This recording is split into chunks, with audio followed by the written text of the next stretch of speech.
Yo, what is going on, guys? It's Cameron here. Welcome back to the channel. Great to have you here. You know, I don't say it enough, but I'm really proud of my Fortnite community that we built on this channel. You guys are amazing and have shown an overwhelming amount of love on this channel, so just really want to start off this video by saying thank you so much for that. Guys, today we are tackling how to get the lowest input delay possible in Fortnite. I did a bunch of research on this one and came up with all the best settings in-game as well as out-of-game around your Windows 10 that'll help reduce your input delay and give you the smoothest, most responsive gameplay experience possible. So there is a bunch of tips we have to get through today though. If you guys are new to my channel, my name's Cameron. I make guide and how-to videos. If you guys are looking to get better at Fortnite, this is the channel for it. I highly recommend hitting the subscribe button, where I'll be posting tons of content like this every other day. And for those of you that don't know, if you guys haven't done a whole lot of research on this, input delay is the time between actually hitting a physical button and it actually happening and showing on screen in the game. This can be the matter of milliseconds, but it is still crucial to have the lowest input delay possible, because this means that you're going to have less time between making an action and it appearing and happening. Before we dive into this, I would be remiss if I didn't mention the affiliate on the channel, NoPing. It is a optimizing network software that you guys can get. NoPing is a free trial basis optimizing software for your network, which can really lower your ping. We're talking from 70 ping down to 20 ping is what it did for me personally. It might vary for you guys. You guys might only save 10 ping, or you might save 100 ping. You really won't know until you actually try out the software. There's a free link down in the description. You get it free for no payment required for a full like 10 days. After that point, it is $5.33 on the monthly subscription. Also guys, in par with the video that we're posting today, if you click this gear, you actually get an option here, Turbo Games. This function improves the keyboard response. So basically it lowers your input delay, which is, exactly what we're working on in today's video. So yeah, there's even a little feature here that it can do that for you. So first off with this video, I want to go ahead and share all the best Fortnite settings. After all the research I've done, I found this is the best way to reduce your input delay. And the good news is all these settings will also increase your FPS. So first off, I recommend going to performance mode, because that does tend to have the best performance increase. DirectX 11 would be the second choice, right? So DirectX 11 also really good. It doesn't have all those extra ray tracing features like in DirectX 12. So I also recommend that one if you can't use performance mode or just don't like performance mode. But performance mode is the one I'm going to be showing all the specific settings for. So first off, I want to share the ones that give you the most input delay. Motion blur and VSync. It's a must-have to have these two off. They actually do have a performance cost, and what you get out of it is just not worth it. Sure, your game might look slightly smoother with motion blur, but it makes the overall performance and therefore quality of your gaming experience worse. So make sure these two are off. You'll thank me later. If you have a higher end CPU, you'll want to go with high or epic textures. Whoops. Higher epic if you have a higher end CPU. If you have a lower end CPU, just keep it on low for textures, because it's really gonna make a minimal difference. This is mostly for your CPU, because textures are loaded through your CPU instead of your GPU, which is your graphics card.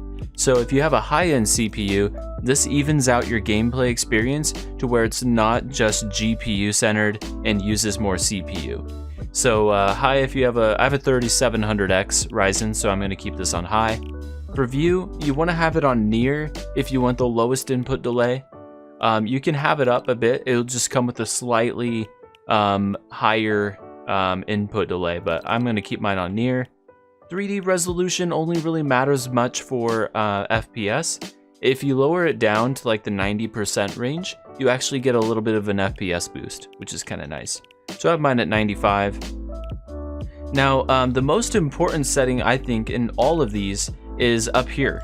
So actually, if you want the lowest input delay, you're going to want to go to full screen. My full screen is a little bugged, guys. Okay. What full screen does is it cuts out all the other tasks on your game or on your CPU or your computer. So when you're actually playing Fortnite, it's only going to solely be focusing on Fortnite, and it won't run any other background like apps or Windows or anything, and therefore it lowers your input delay. So I highly recommend full screen if you're not using that, because it will actually give you slightly lower input delay. One last setting that's actually really important before we leave the Fortnite settings and go over other settings. Actually, if you go under your settings again, go under the gear icon, which is for your game. You scroll all the way down to the bottom. You can actually save about 5 to 10% in FPS and input delay if you remove recording your replays.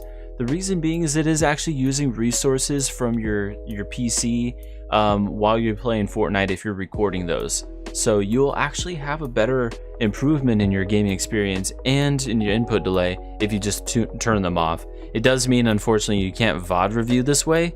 So yeah, just be aware of that. Definitely worth it and something I wanted to mention. All right, guys, so now we're on the desktop screen, as you can see here. Now, the very utmost important thing that I'd recommend is making sure you don't have anything running in the background that's not supposed to be there. Yeah, I literally only have Bluetooth devices. So you can do that by clicking your little navigation window here that shows all your icons. And also by closing out any browsers or anything that you don't need while you're playing Fortnite. You can do that just by closing them down here in the dock. Basically, you want as little of things running as possible in order for Fortnite to get the lowest input delay, because all those are system resource users and it will actually show up when you're playing the game. So the next thing that I'd recommend is opening your Epic Games launcher. And hear me out on this because this is actually super big. I didn't even know about this until very recently. Once you have that open, go down here in the bottom left to settings, and then you'll see this option here where it says minimize to system tray. You actually want to make sure this is unticked. The reason being is whenever you close out an Epic Games launcher, it'll fully close the Epic Games launcher program. And actually, when you have Fortnite running, there's no need for the Epic Games launcher running. It's just using more system resources and it's just making your input delay higher. So by unticking minimize system tray, then whenever you close out of Epic Games, it'll fully close out the Epic Games launcher while you're playing Fortnite.